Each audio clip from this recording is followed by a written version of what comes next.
Personne n'a entendu la colonie de Chronos crier lorsqu'elle a disparu du tissu même du temps. Un instant, c'était un phare de l'espoir humain. Une colonie florissante de 5000 âmes dans le système Kepler 186. L'instant d'après, il n'y avait plus rien.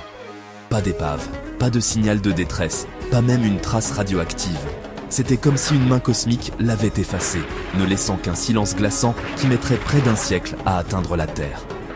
Le silence fut le premier indice, un vide là où un flux constant de données aurait dû être. L'année était 2242, lorsque l'Odyssée arriva sur Chronos, un monde joyeux avec de l'air respirable et de vastes océans. Les colons, pionniers dans tous les sens du terme, renvoyaient des récits de paradis et d'optimisme sans bornes. Mais ce n'est pas l'histoire de leur succès, c'est l'histoire de leur disparition. Un mystère qui allait déconcerter l'humanité pendant des générations. La quête de réponse nécessiterait un nouveau type d'exploration, non pas de l'espace, mais du temps lui-même. L'arrivée de l'Odyssée fut un triomphe après 20 ans de cryo-sommeil. Chronos était plus spectaculaire que quiconque ne l'avait imaginé. Des cieux lavandes, des lunes jumelles et une terre fertile au bord d'une mer turquoise.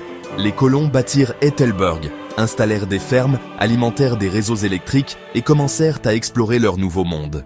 Les esprits étaient au beau fixe. Chaque structure était un témoignage de la résilience humaine. L'écosystème était bienveillant, les plus grandes créatures douces et la flore étrange, mais inoffensive.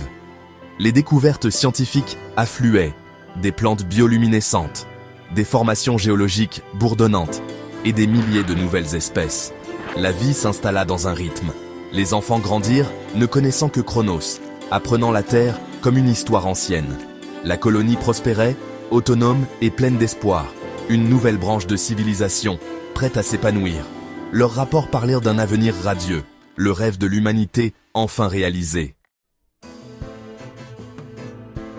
3 ans plus tard, une équipe d'arpentage découvrit la forêt de cristal.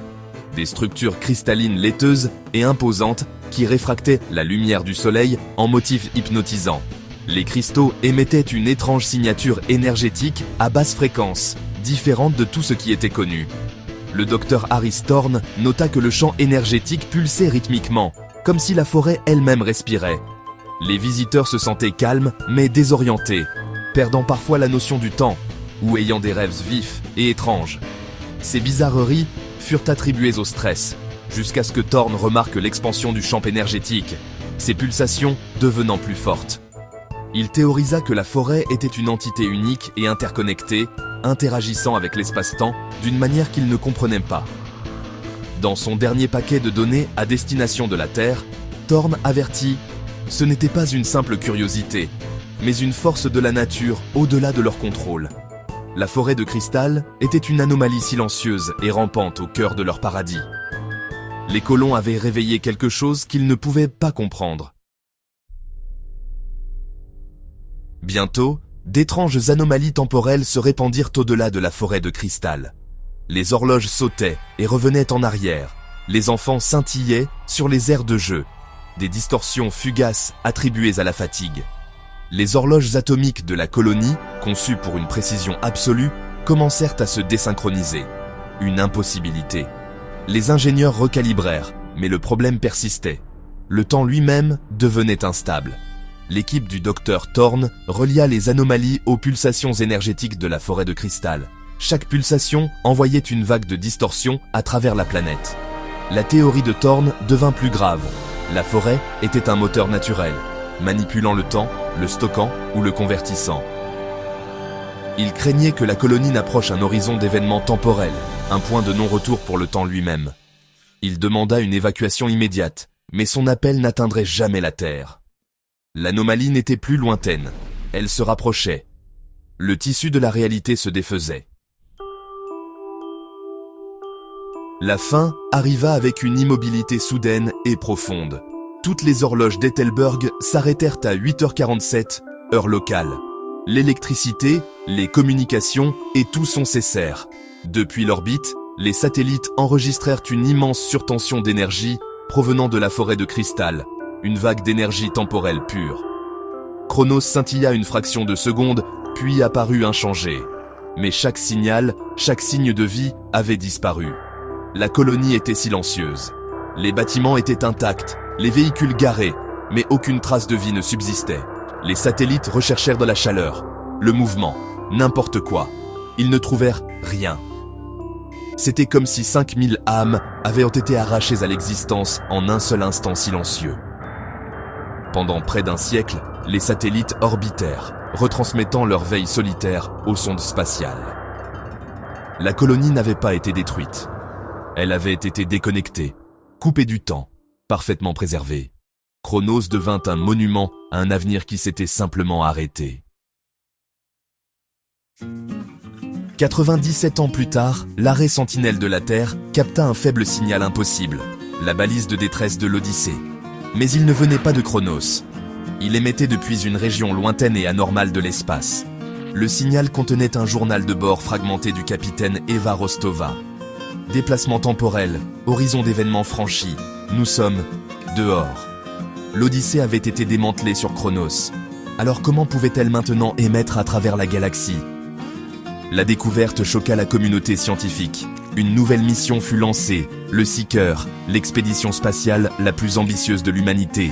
L'équipage du Seeker était composé de détectives, pas de colons, chargés de résoudre un mystère vieux d'un siècle. Leur mission, tracer le signal, puis investiguer Chronos elle-même. Pendant leur voyage, ils examinèrent chaque fragment de données, chaque théorie, chaque message obsédant de la colonie perdue. Ils poursuivaient un vaisseau fantôme et un monde disparu, armés seulement de questions et d'un sens du devoir. La recherche de Chronos avait recommencé. Après 3 ans, le Seeker trouva l'Odyssée, incroyablement intacte, dérivant dans le vide, sa coque immaculée. À l'intérieur, le vaisseau était une capsule temporelle, des capsules cryogéniques vides, un pont silencieux, de la poussière sur chaque surface.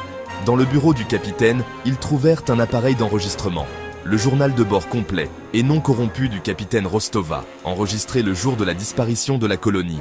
Rostova décrivit la vague temporelle, la forêt de cristal s'illuminant et une bulle scintillante s'étendant pour engloutir la planète.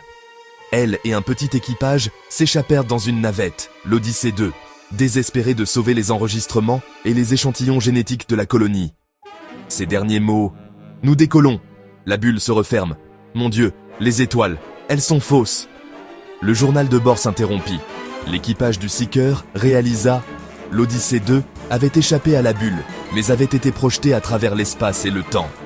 L'état immaculé du vaisseau signifiait qu'il n'avait presque pas traversé le temps. Ils avaient trouvé le dernier message, mais les colons eux-mêmes manquèrent toujours à l'appel. Le mystère s'épaississait. Chronos était perdu, mais non détruit. La réponse résidait dans la planète elle-même.